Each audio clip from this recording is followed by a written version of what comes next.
Now, moving chronologically through your career, let me ask you a big picture question about language. And I come to linguistics very much as an outsider. But Noam Chomsky's idea of a universal grammar, which is somehow built into the structures of the human mind. In its early years, there seemed to be a promise of some very definite accounting of what that structure would be. After a while, it seemed to collapse into this very general idea of recursion, which to me as an economist seems almost tautological.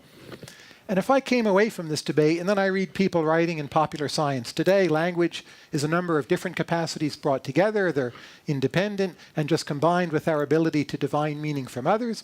I mean, could it be the case that Chomsky's hypothesis was simply wrong? 2016, I know your books, but what's your take on that today? Yeah, it's not easy to pin down what the hypothesis is, partly because Chomsky himself revises his theory every decade or so, kind of on the principle of was it Mao's continuous revolution? Just never let people settle into any kind of a comfortable consensus. So it's a moving target. Also, as you say, it was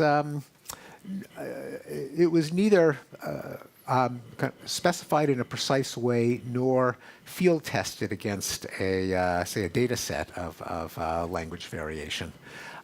Which I think is unfortunate in terms of ordinary kind of scientific practice. Linguistics is an eccentric field in some ways, partly because it was so polarized by a charismatic figure and his opponents that it didn't proceed in the ordinary direction of kind of making the theory more precise, more testable.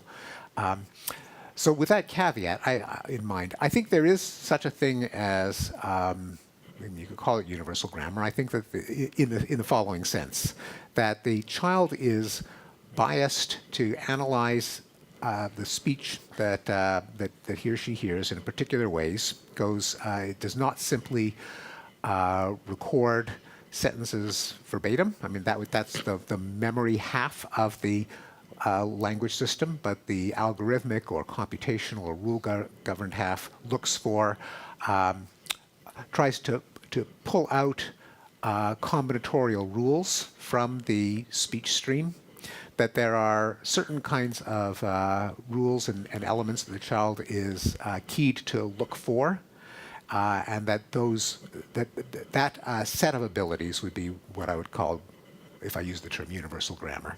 And there are commonalities across the world's languages that come from the fact that language is created anew every generation by the minds of the children who construct it out of the data that they get from their parents and peers.